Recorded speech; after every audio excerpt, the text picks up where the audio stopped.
Welcome to the College Football Playoff Contenders Show. I'm Josh Rodriguez. I'll be your host. The College Football Playoff Committee dropped the rankings today for the second College Football Playoff rankings, post Week 10 of the college football season. And the top six were largely unchanged.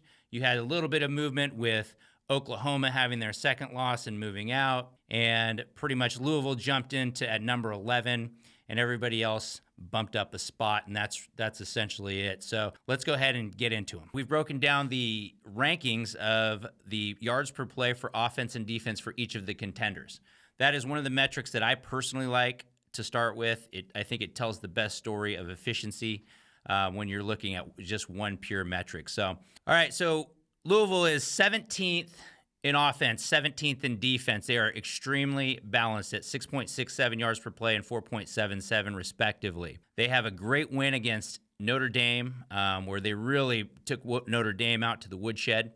They're going to need a little bit of help, though, to get in. They're going to need a little bit of help. They're going to also have to face a very tough Florida State team in the ACC championship. So their road would I would say, consist of needing help.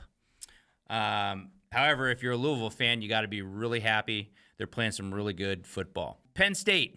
We're going to learn a lot about Penn State this week against Michigan. So this is going to be a huge test. They had a road test against Ohio State, failed that test. Passing game looked abysmal. I feel like their defense played pretty well in that game, but they're going to have to play a lot better than that. So as you can see, their offense is 93rd in yards per play on offense, and then defense is first in yards per play at 4. So that defense is going to keep them in a lot of ball games. We're going to see if it can keep them in this Michigan game. Now it's at home.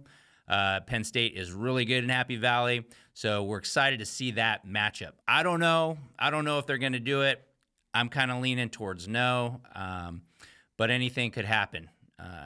One thing we know is that Michigan has a lot of distractions around that program, and so that could play a bunch of different ways. Number 9, Ole Miss.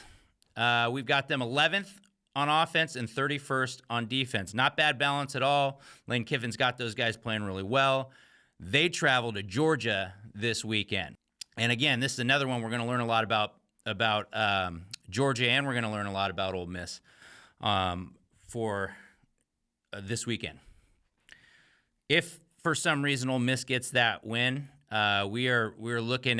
we're inching closer and closer to chaos, I would say. So in a scenario where Ole Miss, let's just say they win out, they will have lost to Alabama. Let's just say Alabama runs the table and beats Georgia. All of a sudden, the committee is going to have some tough choices. Now, the one thing we know is if Alabama wins out and Ole Miss wins out, Ole Miss will have no chance at having a conference championship. And that is something the committee, for past years, and I'm sure this year, they say they value. It may not show up in the rankings until then, but just remember that not being able to win a conference championship can be a knock at times. Now, obviously, we've had teams get in a couple times here, in the past without having won a conference championship, but we'll see how this goes. So they would not have won their division, obviously. All right, number 8. Alabama, offense 49th, defense 22nd. Now I have on the screen that they need help. They may not need help. They may have a clear path, and I know some of you are going to scoff at that and like, oh, how could he say that Alabama needs help? They just win and they're in. But Alabama has probably one of the worst losses to Texas, one of the worst losses of the contenders, I should say, and that loss to Texas where they really got physically dominated. They have a bad win against a USF team. And so I would say Alabama is going to have to look pretty much immaculate all the way down the stretch. It's easy to get enamored with the win against LSU. But that LSU team now has 3 losses. They've got issues. They got dominated by Florida State, so I don't value Alabama's win any higher than that one. And if anything, it just makes the LSU loss look not as good to me. Now, their offense is great. That means Alabama's defense, they woke up just in time in that game to shut them down for the last quarter and a half, which was fantastic. That was everything they needed to do. They're running the football well, which is always a sign of a championship team. we'll see how good that defense does as well down the stretch in the Iron Bowl. They should be fine. But then if they beat Georgia, all bets are off, and we have some real possibilities of chaos with the committee. Let's go to number 7, Texas, the Longhorns. 21st in offense, 28th in defense. Their best win, they beat the pants off of Alabama. They lost to an Oklahoma team that loss is not aging nearly as well. So neutral site, by the way. So a loss on a neutral site, not on the road. They need some help out in front of them. They could very well run the table. Their path, to me, looks pretty clear as far as of all the contenders. I think Texas has probably one of the easier paths to get finished with only one loss. And so I think they're going to need a little bit of help, though. And that team is number 6, Oregon, the Ducks. They're 3rd in offense, 12th in defense, probably one of the most balanced teams in the country, if not the most balanced team in the country from a dominance perspective. Now, Oregon's a little bit interesting to me because everybody thinks that they're better than Washington, but the one thing they haven't done in the last 2 years is beaten Washington, and so you can't possibly rank them ahead of the Huskies. Now, a lot of people would say if they play on a neutral field, the Ducks, we think, will win. I tend to agree with that sentiment, but again, you got to prove it on the field, and the only proof that we have right now is that Washington won by 3 points when they played. Oregon has their schedule's been a lot backloaded. Now they dominated. That's not even an accurate description. It was worse than domination, but really handled Utah in a way that maybe no other team in the country could handle Utah. And so they're scary, and I would say that I wouldn't want to play them, right? But I think if them and Washington end up holding serve, which I'm not sure is going to happen, Oregon still has USC. They have a trip to Arizona State. That could be a little tricky. It doesn't look like it's going to be that tricky as in the past, maybe. And then they've got a home date with Oregon State. And Oregon State is a very dangerous team, in my opinion. As a matter of fact, they're ranked 12th. We're not talking about them because they have two losses, but probably one of the best coached teams in the country is Oregon State. And so if there's a team that could go down to Eugene and get that done, that's Oregon State. Now, Washington. Washington is number 5. And so Washington, to me, their resume is great. I personally probably would have them at 2 if we were going just off resume. They have the best win here by far. Their offense is 2nd in yards per play, and their defense is 70th. Now, that defense being 70th, you can look at and you could scoff at that, but that defense has played Oregon, USC, Arizona. It's played a lot of good offenses, is my point. So Washington has a clear path. If they win out, that means they likely, beat Oregon twice in a Pac-12 championship. There's 0% chance if Washington wins out that they're getting left out. Just 0% chance that they're getting left out. Now, the Huskies, that defense was going to worry some people, but I can tell you that they have performed when they have needed to. ASU, they had a pick 6. Oregon, they had the stops on 3rd and 4th down, 3rd, 4th, and 2. 3 times, I think, throughout that game. They got stops when they needed to. Against USC, they got stops when they needed to. So sometimes teams they're that way. Maybe that's a true bend but don't break. I think Washington has that. The offense seems to be getting back on track. It's hard to tell because, as Josh Pate said, everybody gets right against USC. So we'll see if we're going to see this week at home against Utah if Washington is back on track.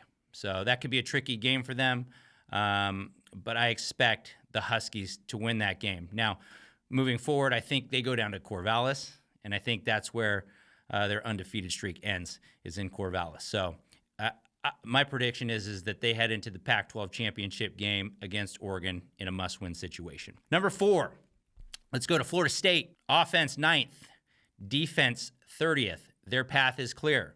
They went out, likely playing a Louisville team in the ACC championship. They are in. They have a really great win against LSU, where they dominated that game from pretty much from start to finish. Now, as I was saying, that loss over time is getting, or that win is getting a little bit, less great as time moves on with the way that LSU has lost 3 games now. However, LSU I think still is a good quality win for them, and they're going to they'll play Miami this weekend, and we're going to see how that goes. That's a rivalry game that can be intense. I'm sure Mario Cristobal, even though Miami's coming off a loss, is going to have those guys up and ready for Florida State. Now, I also understand that, so Florida State maybe hasn't looked good recently. They've been a little bit shorthanded. I expect them to get healthy and get good. And I think Florida State is a team that I'm guessing is probably going to win out, or I would think. All right, number 3, we've got Michigan, the Wolverines, Signgate, right? Whatever, Connor Stallions. We've got all sorts of controversy around them. They got to head to Happy Valley, and nobody's sure how that's going to go, right? I think Michigan's going to be able to handle business there. I think it'll be really interesting. They're in an unfamiliar place right now, being on the road in Happy Valley without a strategic advantage, it appears. So we're going to learn a little bit to see how much that sign stealing had to do with it. If they go into Happy Valley and they dominate, I don't think there's much you could say about their production versus the sign stealing. I'm sure everybody's now privy to this and have been changing signals and whatnot. So I would say that Michigan right now, their path is clear. They've got this game coming up. Then they have Ohio State at home, and I think that game, that could be, it seems like year after year we say that's the biggest game of the year, but or the biggest game they've ever played, but when they're both good, it just turns out to be that way. So looking forward to that. Now, their offense is 14th. Michigan's offense is 14th in the country, and their defense is 6th. So another very, very balanced team. This is your 2-time defending national champion, Georgia Bulldogs. Georgia is a really interesting case. They're also very balanced. So offense is 8th, and their defense is 14th. Now, Georgia and Michigan have played abysmal schedules up until now. But now you have Lane Kiffin coming in. He's coming to town, and they are going to test Georgia. We're going to learn a lot about Georgia, just like we're going to learn a lot about Michigan this week. I suspect that Georgia is probably going to win that game. We'll see how the defense holds up in this game versus the best offense that they will have seen this year. That matchup against Mizzou is really tough for them. Last 2 years, sometimes matchups in college football are kind of everything. And, certain teams, if I looked at ASU in Washington, ASU is kind of that thorn in the side. You could say the same thing. Sometimes Washington State has been that to, say, Oregon. Utah is that to USC. It's just sometimes matchups are difficult in football, and some teams just match up against really good teams, and you wouldn't think that they should. And I felt like that's a little bit of what you've got with Mizzou and Georgia. So I'm not putting too much weight into Georgia not looking good, quote unquote. I think they're at home, they're going to be comfortable, and I think they should win that football game. So, and I fully expect them to roll into the SEC championship undefeated. Now, number 1, Ohio State. Ohio State is 28th in offense, 3rd in defense. Their path is clear. They went out, and they're in. Now, I think that defense of Ohio State's, to me, that's the best defense in the country. They've got athletes all over the field. Jim Knowles has them playing incredibly disciplined, physical football. It seems like whenever the offense, who has been a little bit inconsistent this year, has put them in some bad spots, the defense has bailed them out. And I expect that to continue this week. And then they've got their big matchup coming up against Michigan, and that's going to be the season for Ohio State. So here's the interesting thing with Ohio State. Now, let's just say Ohio State loses to Michigan. They have already beaten Penn State, and Penn State beats Michigan this week. Now you're going to have a logjam there. That's going to get really interesting with the committee. Then let's say Texas wins out. Let's say Alabama wins out, so Georgia's gone. And let's say Oregon wins out. That is the definition of chaos for the committee. Now, part of me kind of hopes that happens. You know, I'm really looking forward to a 12-team playoff for next year, but it'll be interesting to see how this shakes out. Now, I think for a prediction standpoint, what I think might happen the rest of the season and what kind of my eyes tell me is I think Ohio State's going to be in the playoff. I think they're going to win out. I think Georgia is going to win the SEC and be there. I think Oregon will win the Pac-12 and be there. And I think Texas will win the Big 12 and be there. So I think that's going to be at the end of the day. This is after all of the dust settles. This is what I'm predicting right now. And we'll see if that holds true. Thank you so much for joining the show. Really appreciate it. Leave us your thoughts in the comments if you want to. Subscribe. And we'll see you next week.